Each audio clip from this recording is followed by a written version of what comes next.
Welcome back. In less than 24 hours, NBA teams will officially begin signing their free agent targets and finalizing the agreements and deals we've been hearing about all week. My next guest works with one franchise to protect its players and fans from hacks like the ones recently hitting teams across the league. He's now working to defend against sports IP theft as well and protect his team's strategies for the draft and free agency. For more, let me bring in David Kennedy. He's the CEO of TrustedSec and the hacking advisor for the Cleveland Cavaliers, also a former hacker for the NSA and worked with the Marine Corps Intelligence Unit. David, welcome.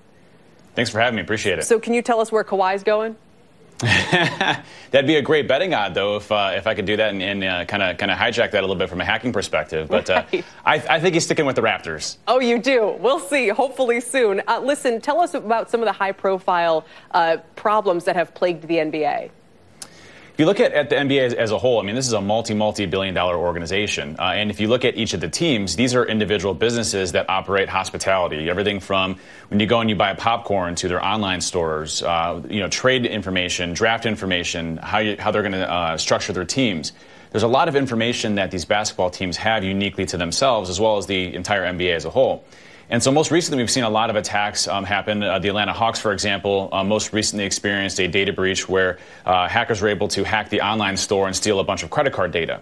Most recently as well, we had hackers targeting individual players of the NBA. A person from Georgia had hacked into over a dozen NFL and NBA players, grabbing their personal information from their Apple account. Wow. So we're seeing more and more of these types of attacks actually hit the NBA and hit a number of the different actual franchises as well.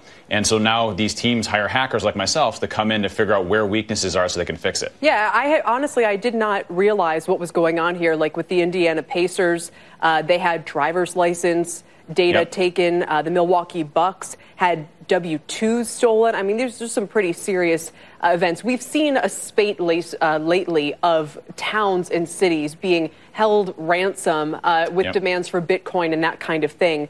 When it comes to NBA teams, are we going to see something of the same kind of thing happening? Or are teams just going to wisen up and say, hey, this is more of a corporate issue where we need to bring in corporate level, defense to make sure this doesn't get worse?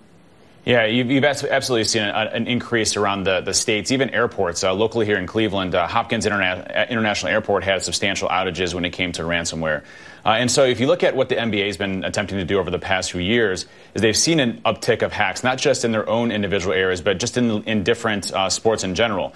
You saw what happened with the Astros, where they were hacked from the Cardinals and were trying to steal information around what they were doing in their plays. Right. And so the NBA has really been focusing on, as a parent company and organization, how do we provide services to the rest of the NBA teams to try to get them more secure so these types of ransomware campaigns or these online thefts don't happen. Right. The big challenge that they run into, though, is that these are really individual businesses. Even though they report through the NBA and there's guidelines and structures that they have to adhere to, security is still one of those things that's really lagging behind across pretty much every organization. That's one thing that we've been able to do with the Cleveland Cavaliers is really focus on understanding what their business is moving to and really try to secure them in a way that allows them to effectively operate without the worry of ransomware or other types of attacks that might happen. For now, we're still talking about a lot of effectively crime just in this arena. Do you think we're going to see an increase in competitive hacking where people understand, hey, whether, especially as sports gambling goes mainstream, there's going to be a huge premium on being able to access that information? That's a great question, and I think that's one of the biggest concerns for the NBA, and I can't speak on behalf of them. But if you look at the different states, there's already 13 states that have passed much easier laws when it comes to online gambling and being able to perform gambling in a much easier capacity.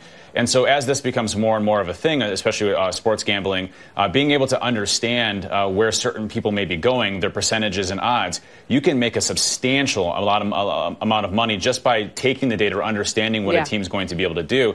This is definitely going to be a major problem, not just for the NBA, but sports in general, where hacking is going to be a part where it can give you a competitive edge or competitive advantage against another team to really promote your odds and to make substantial gains. It's fascinating. David, thanks for joining me. Yeah. I hope he goes to L.A. personally, but I think I'm like the only one. So Good luck. We'll see you probably today or tomorrow, right? Yeah, hopefully. Come on, we need that countdown clock. David Kennedy, thanks very much.